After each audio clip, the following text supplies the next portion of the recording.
बेनीपट्टी प्रखंड के नगवास पंचायत के नवटोली गांव स्थित नागेश्वर नाथ महादेव मंदिर परिसर में 9 दिवसीय राम कथा का आयोजन किया जा रहा है, जहां आचार्य निहारिका के द्वारा रोजाना राम कथा का वाचन किया जा रहा है।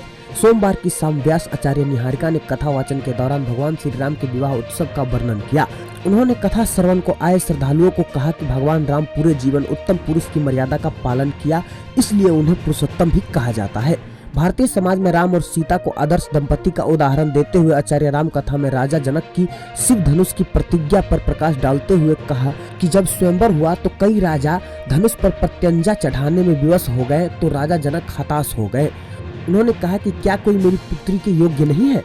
तब महर्षि वशिष्ठ ने भगवान राम को शिव के धनुष की प्रत्यंचा चढ़ाने का आदेश दिया और गुरु की आज्ञा पाकर भगवान भोलेनाथ को नमन कर भगवान श्री राम शिव के धनुष पर प्रत्यंचा चढ़ाने लगे तो शिव की धनुष टूट गया। इस प्रकार भगवान राम का विवाह सीता जी से हुआ। उन्होंने कहा कि यह वह पल था जहां समस्त नर नारी के अलावा सबसे अधिक देवगण प्रफुल्लित हुए। देवताओं में भी राम विवाह उत्सव के देवराज इंद्र सबसे अधिक प्रफुल्लित थे, क्योंकि महर्षि गौतम द्वारा उन्हें दिया गया अभिशाप वरदान में तब्दील हो गया।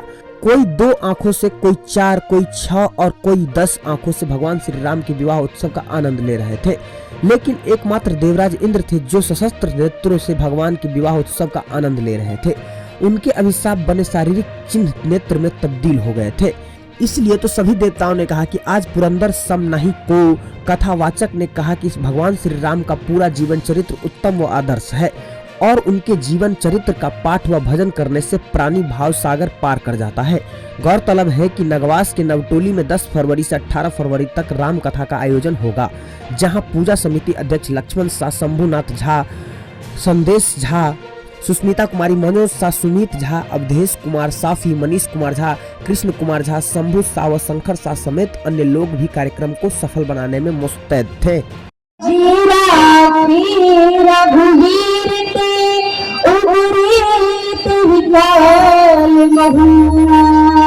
कौन बचा काम से जिस पर रघुवीर की कृपा हुई, जे राखे रघुवीर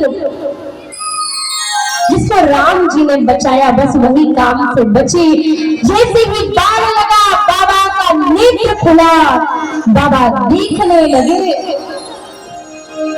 अम्रपल्लव के पीछे काम दिखाई पड़ा और जैसे ही काम दिखा भगवान का तीसरा नेत्र खुला और काम जल करके भस्म हो गया।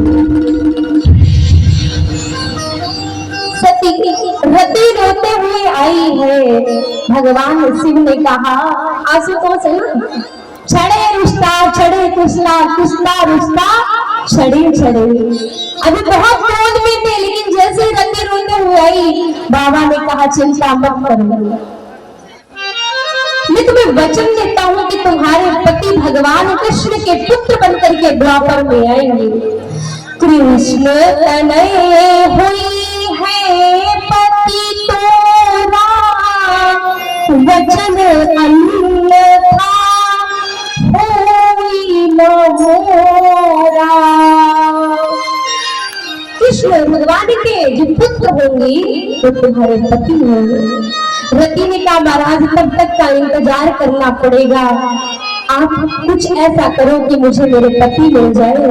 भगवान शिव ने वरदान दिया कि अनंग रहेंगे, अर्थात बिना शरीर के हर किसी के शरीर में व्याप्त रहेंगे।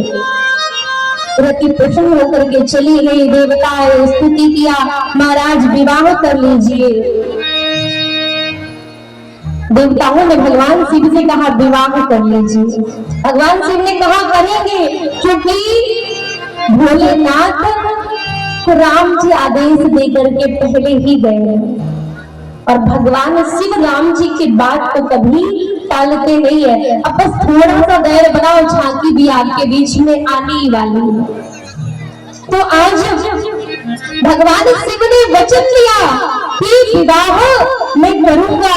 वही देवता लोग गए, पृथक पृथक किनकी प्रशंसा भरे प्रसन्न चंद्र अवतंसा।